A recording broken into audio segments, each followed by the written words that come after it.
Massive thank you as always to our top tier patrons Sarah Turner and Justin Harper. The podcast takes a considerable amount of work, so we really do appreciate everyone's contribution. You can support us too at patreon.com/it's not just in your head. For as little as $3, you can get access to our Discord community where hosts Ikoi, Hero and myself host weekly live discussions. So come join us. Please do rate us on Apple Podcasts and follow us on social media. We're on Reddit, TikTok, Facebook, Twitter, and Instagram. And if you have any questions or comments about this episode or the podcast in general, then email itsnotjustinyourhead@gmail.com. And this week's random call out goes to patron Just One Man. In the mental health field, too often, we've made it seem as if it's just in your head. Just in your head. The landlord can hijack the rent by 20%. That impacts people's mental health. We can't have a profit-driven mental health care system if we want our people to be connected and healthy. Hello, David Cobb. Welcome to It's Not Just in Your Head. We are really excited to be able to talk to you now that you are with Dishgamu Humboldt, a cooperation effort in Humboldt, California. Thank you, David. How do you think that this effort that you're making in Humboldt County will get us to a kinder, more civilized, less warlike and cruel world in America? Hello, and thank you for the kind introduction and the opportunity, Dr. Fraad. And I want to start by acknowledging I am not an enrollee of the Wiyot tribe. I am, however, an employee of the Wiyot tribe, and I will absolutely land on answering your question, but it will just take a moment. Good. Because you see, living here anywhere in the United States of America as a descendant of Europeans, I am an uninvited guest on Wiyot ancestral territory.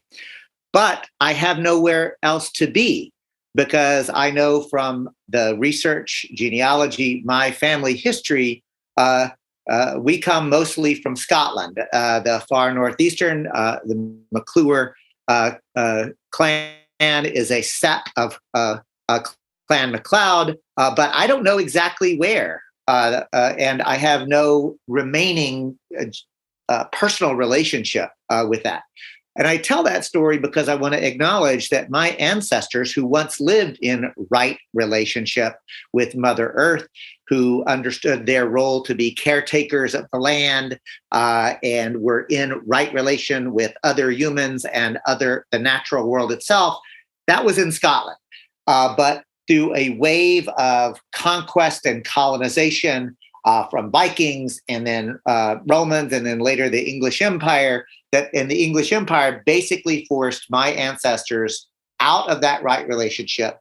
They came to this continent, what we now call North America, Turtle Island, and engaged in horrific colonization, exploitation, oppression. So I think to answer the question, we have to acknowledge that there is so much trauma associated with the shift from an agrarian society to an industrial one, and capitalism as the political economic system that drove that process is literally a trauma-producing event. And the work that we're doing at Dishgamu Humboldt, by the way, Dishgamu means love in Salat Luk, the Wiyot traditional language, because our entire commitment at Dishgamu Humboldt is to restore the balance that existed in this place before European colonial conquest and exploitation, extraction, power over dominating systems were imposed here. So we are going to heal the generational trauma to the land, to each other, and we're going to do it together. And by doing so, we heal the land and ourselves to create the loving, compassionate, properly balanced relationship that we know that humans not only deserve, but desperately need. Good. Well, how do you see your cooperative work there affecting a change in the United States, a change that's sorely needed? Well, Dr. Fraad, I think that it's worth pointing out that this change is happening all over the world and all over this country. So I'll talk about the experience here in Humboldt County as an example, but I also want to lift up the fact that outside of programs like this, it's very the story of what's actually happening is rarely told. And the story that's actually happening is ordinary people are coming into consciousness about the fact that the ruling class, the owning class, are not engaging in genuine democracy where we, the people, rule ourselves, but instead are doing a pseudo democracy, a Disneyland democracy, a pretend democracy, where using the electoral process to justify and legitimize itself, it gives us a choice between, one dominant political party that's going to screw us versus another dominant political party that's going to screw us a little less, right? Right. That electoral fetishism sometimes prevents us from seeing what's actually happening on the ground. And what's actually happening on the ground is a emerging, conscious, very militant labor movement happening all across the world where workers are claiming their own power, because after all, we as workers are the ones who actually produce all of the wealth and make everything work. In addition to that, there is a growing consciousness around, even as we fight the systems of how they actually operate, and use a galvanized working class, that we actually have to restructure the entire thing. And it's why, in my role as the co-coordinator of the U.S. Solidarity Economy Network, I am constantly pushing people to think about non-reformist reforms. That is, what can we do right now that makes people's lives better as a reform, but undermine the logic of capitalism, the logic of the dominant system, so that we can not only win that initial reform, but lead to true liberation and transformation.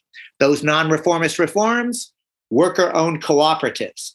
Number 2, community land trusts. Number 3, participatory budgeting. Number 4, public banking. Number 5, locally owned energy production and distribution models. And number 6, a universal basic income. You put all of those together, Dr. Fraad, and what you have is the beginning of truly democratizing the entire political economy.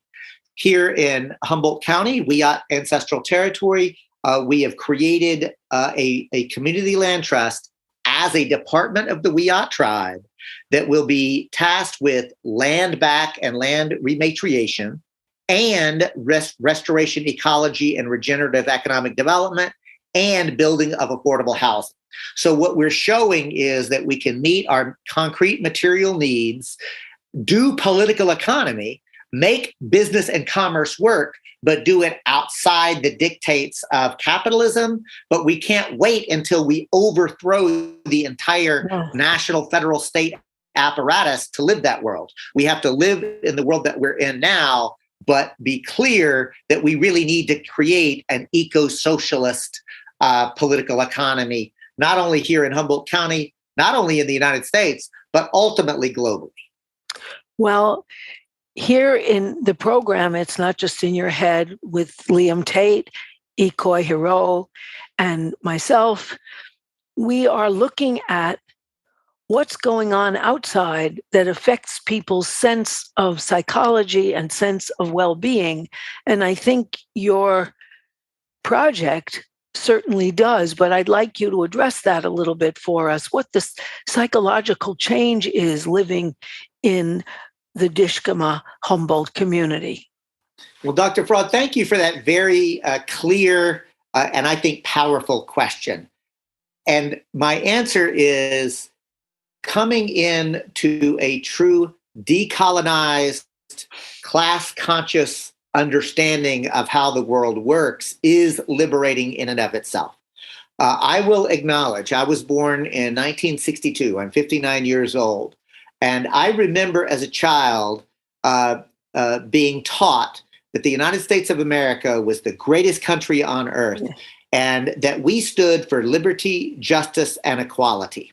And I was so proud to be from that country, Dr. Fraad.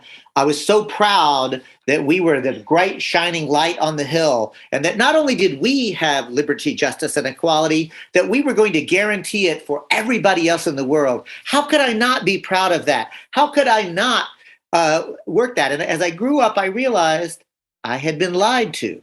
Mhm. But it's not the kind of lie that we typically think about it, because Mrs. Armstrong, my third grade teacher, and all the other teachers that I came into contact with, you see, they believed what they were saying. So they weren't intentionally deceiving me. There was a culture that they accepted and they thought that they were helping me to become a productive member of the society. Because Mrs. Armstrong, like every other public school teacher I ever met, they did not go to bed at night saying, I can't wait till the children come in tomorrow morning and I'll fill their head full of lies and misinformation. No, Mrs. Armstrong became a public teacher because she desperately wanted to help children come and flourish and succeed, and like, public school teachers are wonderful. It's just that Mrs. Armstrong, like so many others, also bought into a lie. And what I've come to understand is that the reason that creation myth, the lie of the United States of America, works so well is because people desperately want to live in liberty, justice, and equality. And by the way, those are not merely American values, those are human values. Every human being wants and deserves to live in liberty, justice, and equality. And that's true of American children, it's true of Mexican children, it's true of Zimbabwe children, it's true of Chinese children, it's true of Palestinian and Jewish children, right? I just really want to underscore that the liberation that I have felt about coming to terms with the horrors of the racist, sexist, settler, colonialist experiment known as the United States of America, but not taking it on as my fault, but taking it on as my responsibility to dismantle those systems and create systems that incentivize love and compassion and kindness. That to me makes me joyful in this work. Well, I wonder how you see relationships changing as you're in the Dishgamu Humboldt community. Do you see people relating to each other differently? Do you see, especially, it's a good question now as the United States is the world leader in mass murder, and the latest school shooting, which is the 27th just in the past 5.5 months, has happened. How do you see people's spirit changing, and how do you see it affecting children? Because the shooter in Uvalde, Texas, like all the shooters between 16 and 24, were bullied and miserable as children, and obviously felt entitled as males to be violent as a way of expressing their upset. And so that there is this environment which is quite toxic in many ways here, particularly for males. I wonder how it's different in the Dishgamu Humboldt community. Well, it's a complex and deep question, and I'll do my best to answer it honestly, because I think it's important to recognize that for better or for worse, the objective reality that I see is a level of polarization that is happening in this country, and it's happening here in this local community. The Dishgamu Wiyot Community Land Trust and the folks that I'm working with in the effort to bring a cooperative ecosystem into being. We are playful. We laugh. We love. We honor the mourning that so many others are experiencing. And what I would say is this, y'all. I forget who it was who said it, but this idea that at our core, all of us as humans are motivated either by feelings of fear or love. And so I do my best to embrace love and to find that. And I think that the worldview of the growing right-wing fascists are literally fear-driven, and that fear is driven over losing what they think is theirs, and it leads them to this nationalistic draw a circle around the us versus them, and you go to war against the them, and you scapegoat them. There's a very rich Yeah. sociological, scientific, political scientific, and sociological understanding of why fascism is emerging, not only in this country, but across the world, and why the eco-socialist worldview are the two. I have to say, I don't think the neoliberal agenda can continue to hold. It's crumbling before our very eyes, and we are in a true which side are you on moment. As Rosa Luxemburg famously said, at some point we will come to socialism or barbarism, or what I would say eco-socialism or fascism is how it's manifested today. But to answer your question, the issue specifically around gun violence, I think, is worth a compare and contrast. So many people seem to think that the problem is that there are so many guns in the United States of America. But I don't think that's true, and I think it can be proven objectively, because Switzerland has an even higher per capita gun ownership level than the United States. So does Canada, so many other places. But I'm going to focus on Switzerland because it's worth pointing out it's not the gun ownership that makes the distinction. There are two profound distinctions. One, very concrete policy, and the other, a deeper cultural difference. Policy-wise, and they're both related. Policy-wise, though, the bottom line, Switzerland has very strict, sane, sensible gun control laws. They treat guns as tools, but very powerful and dangerous tools. And they have significant restrictions on how you get a gun and training associated with the gun, et cetera, et cetera. And in fact, that's one of the reasons why Switzerland has, one of the most armed citizenry, because it's actually part of their citizen training as defensive militia to defend Switzerland if it's ever invaded. So basically, the policy, the difference between sensible, sane gun control laws, Switzerland versus the United States. Culturally, so there's some great science that actually asks Swiss citizens, how did they think about guns and their relationship to it? In the US, the commitment to gun ownership is all about personal freedom and very hyper-individualistic, my gun, my right, etc. The Swiss version is very much associated with a national sense of protection. It's part of the collective identity of the Swiss to be able to be part of the militia to defend the nation, the country, if it should ever be called upon to do so. So that difference between the hyper-individualistic versus the collective is a very powerful one. The last point that I'll make about that is, and that's why in the US, gun owners fetishize guns. And, I grew up in rural Texas. I grew up with and around guns. I was taught to shoot at a very early age. And it always astounds me. So I treat a gun the way I would. It's a tool. It's a powerful tool. It's a dangerous tool. You have to treat it accordingly, right? But the level of fetishization around guns is a very deep and very disturbing thing. And the toxic masculinity that you've described so accurately in your question manifests when people who should never have access to a gun has such easy access to it, and mentally ill people, many of whom are incredibly traumatized by the horrific patriarchal system that exists in this country, act out horrifically. That's a good answer. I think that the difference also, there's a huge difference between a lobby that is masquerading as a civic group that is pushing people to buy guns and serving as the mouthpiece for the gun owners is huge. And also that the United States is a military country. We are in so many countries and all over the world.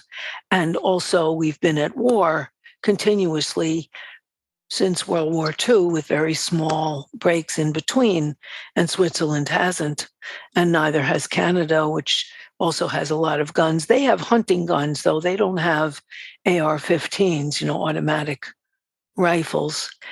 But I think our audience would particularly like to and be interested in knowing what the psychological goals are that you have at the Dishgamu Humboldt and Wiyot connections.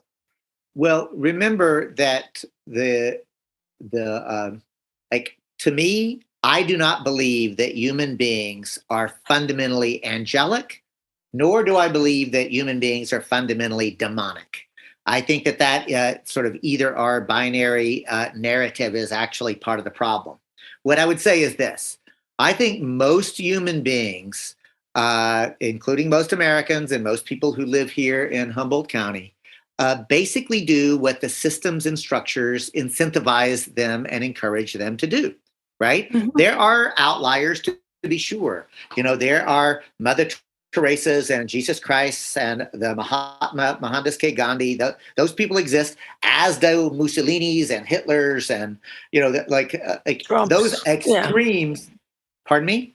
And Trump's, yeah. And Trump's, right? Those extremes. I have no love for Mother Teresa, but that's a whole other conversation. Yes, that's true. I mean, you're the interlocutor. If you want to stop and investigate that, we can certainly do so.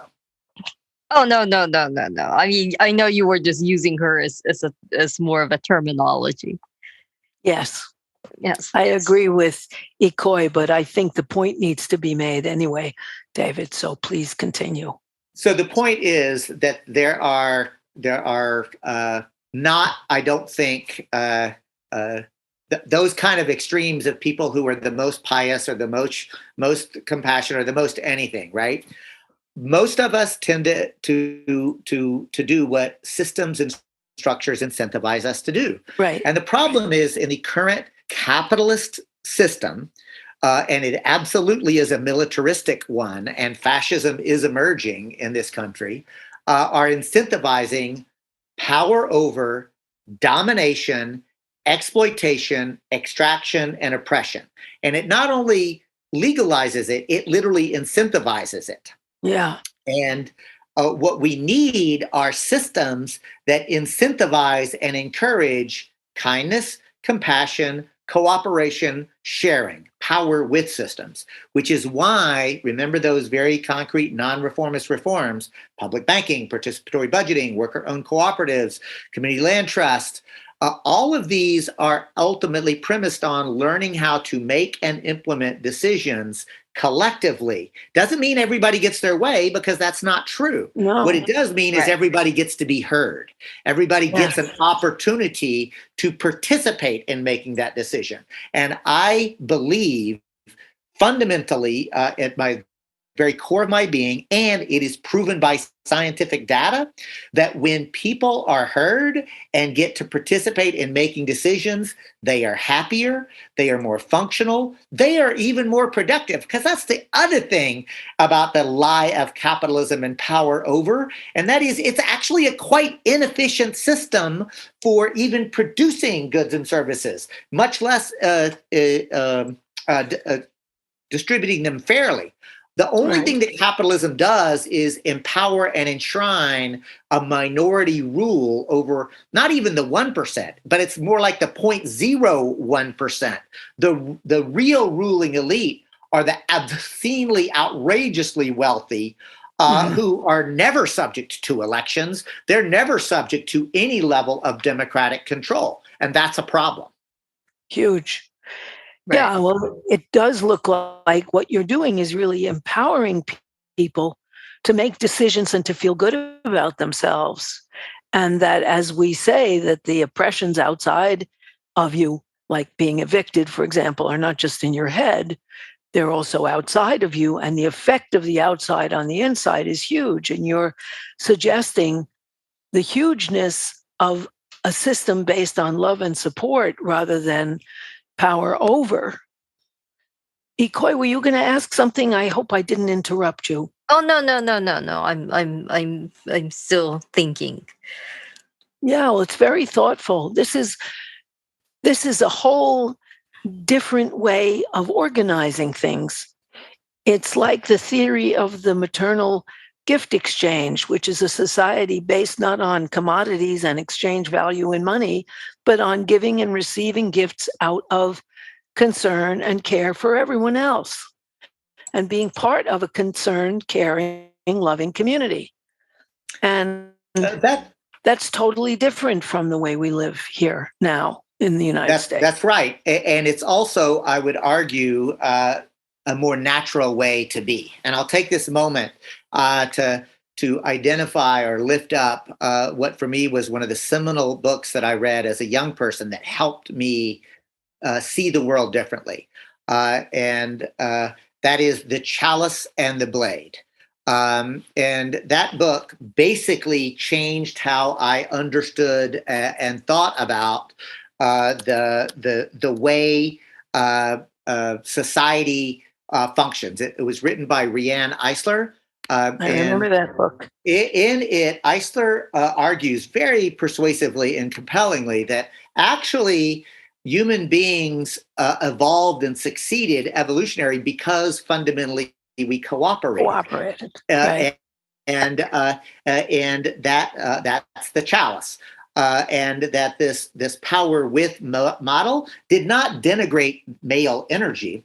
It actually celebrated male energy, and it celebrated female energy. And by the way, that's not necessarily gendered. It doesn't have to be gendered, but there is something for the masculine and the feminine. And I would argue deeper that a truly developed, healthy human knows how to tap into both the masculine and the feminine when it's appropriate, right? If you want to capture water, the chalice is the best tool for it. So you should know how to do that. If you want to chop wood, the blade is the better tool for that, right? So we'll need to both capture water and chop wood. All to say, the chalice and the blade made the argument that humans succeeded in an evolutionary way because of the fundamental nature of society being organized in a cooperative power with model. And it was when the power over dominator model became and it shifted over hundreds and hundreds of years that shift was a profound difference. And it relates to the gift economy versus the commodity economy. Because remember, in economic terms, and especially a Marxist understanding, there is a difference between use value and commodity value. Remember that capitalism definitely concerns itself with producing and distributing goods and services, but those goods and services are produced as commodities that can be bought and paid for at a profit. So profit maximization is what actually drives the capitalist political economy, as opposed to use value, which says, what are useful things? And what do people actually need? If we start from a premise that says, what do people really need? And how do we make sure that from each according to their abilities to each according to their needs, that the things that are needed for use are actually provided to us, we'll create a completely different society. And I do want to land on the gift economy because Dr. Fraad, you sent me privately a link to a book that I had actually read as a young person. Genevieve Vaughn is somebody I actually met, 20, 30 years ago in Texas. Uvalde, Texas is in the news. Texans get a bad rap a lot of times because of the Ted Cruz's of the world. But Let's lift up Genevieve Vaughn, a Texan who wrote For Giving, and she literally made the case that the gift economy, a very maternalistic, a very feminist way of thinking about exchanges, is not even about merely exchanging in a barter kind of way, but a true gift economy that you're just making offers of your gift. And it's a privilege to offer the gift, just as surely it's a privilege to receive the gift. And it's a very powerful thing. And I just think of the joy that I have gotten when somebody that I care about, that I've gotten them just the right gift, and to see the expression on their face when it happens is an uplifting experience. It really is. And I wonder, particularly because I guess mass murder's on my mind, and the mass murder of those 21 people, 19 of whom were little kids. How does this differently affect children and families? Because I have in mind how that mass shooter came from a family where his mother was a drug addict and there was so much conflict. She threw him out of the house and he was living with his grandmother and he had a terrible stutter and was terribly bullied and mocked. All of those mass killers between 16 and 24 were bullied. And I wonder how that different community reflects on family and children, which has a lot to do with how people end up. Oh, I mean, I am fighting back tears to even contemplate what you're describing, Dr. Fraad, or y'all, because I think I want to start with something that a therapist once told me: hurt people hurt people. Right. And it's so obvious the degree of hurt that is happening and unfolding in those families right now. I mean, yeah, children are dead, and two teachers are dead that were protecting those children to the best of their ability. It's hard to imagine a deeper hurt that they're experiencing. And that damaged human who did that, caused that hurt, was also hurt. Yes. And I wonder what that. I do wonder what that gunman's life would have been like if he had been enveloped in love as a child. Right. If his experience had been different. And again, I'm not excusing anything. I'm just saying. No, it's explaining is not the same as excusing. Right. Thank you. I'm explaining why damaged people cause damage. And this idiocy of the response being to fortify schools or places of worship or grocery stores. Like, it's insane. We just have to name the right wing of the Republican Party are insane. This idea of how to respond to something that is as horrific. What we need to do is shift the culture. And the ideology of the growing right wing that is fundamentally premised on this power over dominator and celebrating it is the problem. Yes. And I don't know how else to say it. And my experience has been, Dr. Fraad, that people who are willing to confront that and come together are committed to a collaborative power with celebration. And those that are not, I don't know how to persuade them to come over, but I do my best to be open, to take people where they are and engage. But I no longer fight or argue with folks who are ideologically committed to a death cult. Instead, I try to persuade people to join us in the affirmation of life and a new society. Well, one of the things that I think is crucial and which comes up around both the gun culture and the alternative of cooperation and love rather than fear is that behind this, of course, is the NRA and the rifle manufacturers, because they don't want to say, buy a gun, make us rich. They say, buy a gun, be a man. And they're all males, these killers, because males are entitled, plus the male gender doesn't really allow boys to be lonely and hurt and vulnerable and sad and get comfort. But it does allow them to be angry and violent. And so that this capitalist hook that the United States does lead the world in military production. We have more armaments than the other 7 most armed countries combined. And that is where the biggest corporations get their money. And that is so much behind this ideology is making money, because this gun culture makes money for the gun manufacturer. And so that it's intricately tied with US capitalism. And There's so no that different economy changes. I'm sorry, I interrupted you, David. Would you? No, I interrupted you because it's in conversation. So I'm glad you actually brought that NRA up in this conversation, because I don't know when this will be aired, but I will just let listeners know that this is actually being recorded on May 27th. Why am I making that point? Because today is the launch of the National Rifle Association's annual meeting that's happening in Texas. It launches today. Remember that the National Rifle Association is far and away the largest gun owners organization in the United States. But it masquerades as a gun owners association. But as Dr. Fraad points out, it is actually designed to encourage the production, and then most importantly, sale of guns.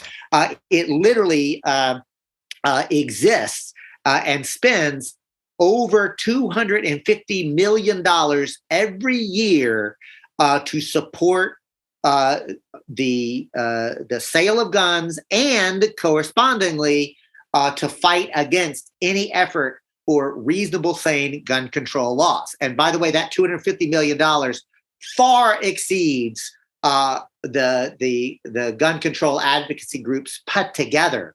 And the spending of that is literally in both recorded contributions to lawmakers, but also profound amounts of money spent via political action committees and independent contributions, which are difficult, if not impossible, to track because of the horrific Citizens United versus Federal Election Commission. I mean, we don't have campaign finance laws in this country. We have legalized bribery.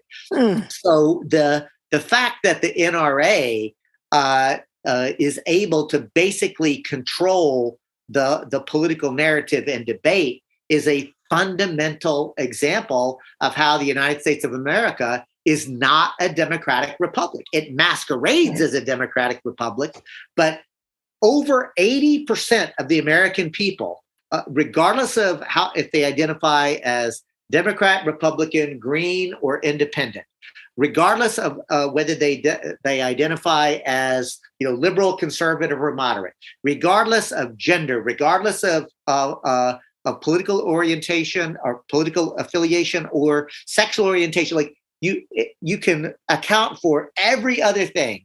80% of the American people repeatedly, consistently, enduringly call, when they're polled, say, we support better, stronger, common sense gun control laws.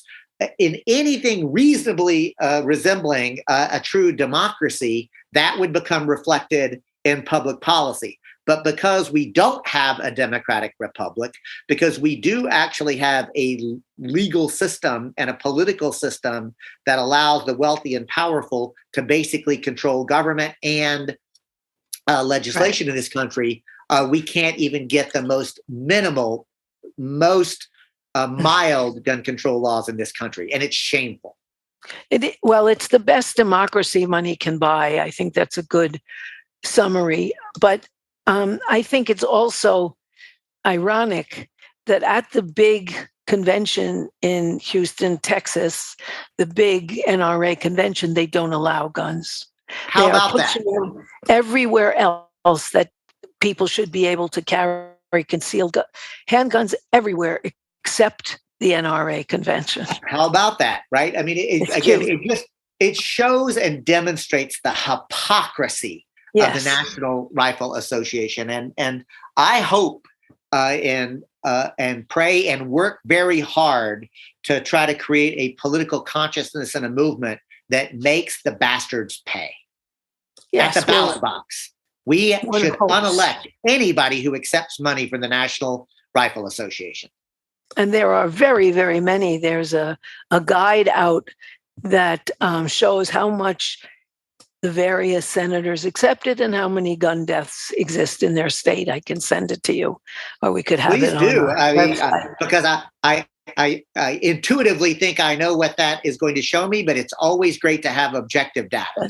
It is. It's very good. Yeah, that I think it's really important what you're saying, because although people feel these things, they feel we're in a fear-mongering environment that's over-militarized, even though they passively accept a military budget that's bigger than the CDC budget, that's bigger than the environmental budget, that's bigger than the educational budget. On another level, I mean, war is they know really better. profitable. Yes, that's It's true. an extraordinarily profitable, all those weapons, all those industries around. I mean, it's an extraordinarily profitable industry. Is one Exactly. thing that a Also, lot of people don't often, think plug that way. together. Yeah, but That's true. yeah, Also, they make products that are destroyed, so then you have to make more. right. I mean, these are not, bombs are not something that they're not. They're a one-time utility. Yeah, bullets. Yeah, exactly. And I'm glad you brought up the profit motive again, because remember, we've been indoctrinated to believe that the profit motive will lift all boats, right? Yeah. And it's just a lie. It's just not true. And this idea that human beings are fundamentally selfish, I would argue, again, Riane Eisler, Genevieve Vaughn, a whole series of feminist writers have argued persuasively and compellingly. I think that shows that actually that's not true. That humans are not actually driven by that. I mean, and in fact, it shows up in a basic introductory macroeconomic class. We're taught about Homo economicus, and that it is humans as the profit-seeking, pleasure-seeking, hyper-individualistic, and that's literally human nature.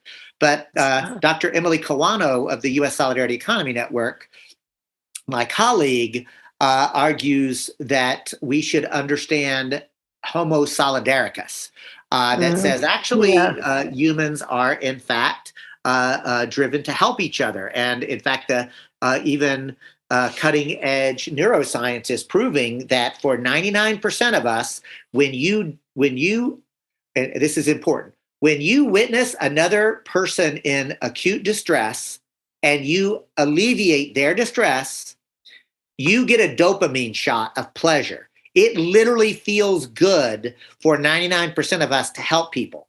Now, the 1% are sociopaths, and they don't actually have that, whether we call it the empathy gene or what have you. They don't. That experience, true of 99% of us, is not true for the 1%. By the way, those sociopaths, they make up an extraordinarily high percentage of CEOs of the major transnational corporations, because, on my best days, I can generate genuine sympathy for them, because they don't know the joy of being able to experience what it's like to actually help other people. It makes me feel good when that happens. They never have that experience. But as my brother, who is a single father, taught my two nieces, he raised them on his own, and he used to use the phrase to them when something would happen: "Hey, that may not be your fault, but it is your problem," right? And I think that that's really true. Like, here's the thing: in a decent, compassionate society, one that had healthcare as a human right and single-payer healthcare, when we came across these sociopaths, we would get them the help that they need and deserve. Instead, this society puts them in charge. That's a problem. It's a huge problem. I think that's a huge class-based thing, because you do. I don't think it's just the. I mean, sociopaths. If you're born into the lower class, you end up pretty quickly in prison. You can, yeah. In the United States, usually, if you're really poor, then or your risk of at least prison skyrockets, right? It certainly does. And there's such a huge contradiction, because in order to civilize children, in early childhood education, you learn to share. You don't say, "Take the truck, that's the other kid's truck, and then charge him a quarter if he wants to use it. No. Everybody is supposed to share. They're supposed to consider the others. They're supposed to wait their turn before they talk, because otherwise people would be completely uncivilized. But then they go to the playground and they want to give their $12 truck to the kid who's next to them. And their parent says, "Are you crazy? I spent $12 for that. Give back that truck. Take that truck back from that kid," right? There's such a contradiction, because we help children understand that they need to cooperate and then incentivize exploitation in capitalism. And there would be much less of a contradiction in a kinder socialistic cooperative society, because you would continue the values you have to learn as a child in order to function in kindergarten. That's it's right. such a contradiction. And again, it's back to social systems, and and I'm sorry, I may mispronounce your name. Is it Ikoi? Yes. Ikoi. That Ikoi, I think, made a very powerful point about class-based society and what it incentivizes and encourages. And it, like, if you were born into a particular situation, so that can't be ignored. This conversation also makes me think a lot about, I talked about Genevieve Vaughn, I talked about Riane Eisler and their work, but I also want to lift up the work of a Canadian psychologist, Bruce Alexander, and Rat Park. That's a famous one. Yeah. Right, and I knew that Ikoi and Dr. Fraad and y'all know about it, but I'm going to take the moment for any of your listeners who may not be as familiar with Rat Park, because to me this is a very powerful story, and it talks about drug addiction and how we think about it. Because at the time of the original studies that Bruce Alexander and his colleagues and were it's doing, an old study is what kind of really angers me, that drug addiction is still so misunderstood, but the study is really old. The study is really old, and it's interesting, Ikoi. What I would say is, actually, for specialists, drug addiction is actually quite well understood. The problem is that the policies that are based on flawed, clearly wrong way of thinking about addiction. And why? Because it's profitable. That's why. And Rat Park was exploring the self-administration of morphine in rats. Of course, many people will probably remember, and we were taught and trained, like, oh, if you put a rat and give a rat a choice between morphine-laced water and clean fresh water, they will push the button and get the morphine to the point that they kill themselves. Oh my God, like how you deal with drug addiction. And this is why either typically the liberals or conservatives, liberals say, oh, they're just traumatized, they're poor people, we must we keep them away from it. Or the conservative is they must be punished, right? But there's still a prohibition aspect to, regardless of whether you're talking liberals or conservatives, when it comes to drug policy, which is ultimately kind of, unproductive. Yeah, and Ikoi really is an expert on this as a drug and alcohol. Well, specialist. Maybe Ikoi, you would like to describe Rat Park then, and I'll just listen. Well, no, I mean it's Rat Park was basically like you put rats in a desolate, basically asocial environment, and they are going to self-administer drugs that take them out of their reality, right? Is basically what happens. Or you put rats in an enriched, socially rich environment, and they do not drug themselves to death. Right. It's a relatively simple experiment in that way. But it's one of those things where I since I'm in the field, I disagree that a lot of people a lot of people are incentivized politically for various reasons toward prohibition. So, drug policy is something that I can probably talk for, a week straight without rest and still not get through. So I won't start there, but it's ultimately it's one of those things where I think the prevailing issue with a lot of social issues, it's not just drugs, but anything that has to do with vices, same with sex work, for example, is that the general response to a lot of issues in society is a prohibitionary one, and that is one of the reasons that it doesn't work. Yes. No, I think it's interesting that Robin Dunbar in his 2021 book, and Robin Dunbar is a evolutionary researcher who was the head of a whole institute at Oxford University in London. He discusses studies where the same dopamine rush that is given from a hug is given in drugs. It's the same kind of rush, and it's a rush from kindness. I also think that since David has to go in a few minutes, David, would you like to sort of summarize what you'd want to say in our last minutes here before you have to leave? Well, thank you. Yeah, first, I would just want to thank you all for the opportunity to have this conversation. Thank you as media producers and content producers. It's incredibly important that we come together and have conversations that do our best to counter the prevailing narrative that the corporate media shoves down our throats about power over, and that being the only way society can operate, and that this is just human nature. Because as this program says, it's not just in your head. This is actually happening. But it doesn't have to happen. Anything that has been constructed by humans can be deconstructed and constructed differently. And I guess that's the point that I'm making, is that a political economic system known as capitalism is not inevitable. It is a result of decisions, and that we actually have a lot more power to challenge these, but not as individuals. And it's back to it again. If we react individually, we might be able to carve out a little less harm, a little less abuse. We might be able to find solace.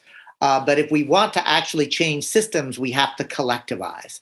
We have to come together and organize. We have to educate. We have to agitate. And ultimately, we have to create systems and conditions that meet people's needs.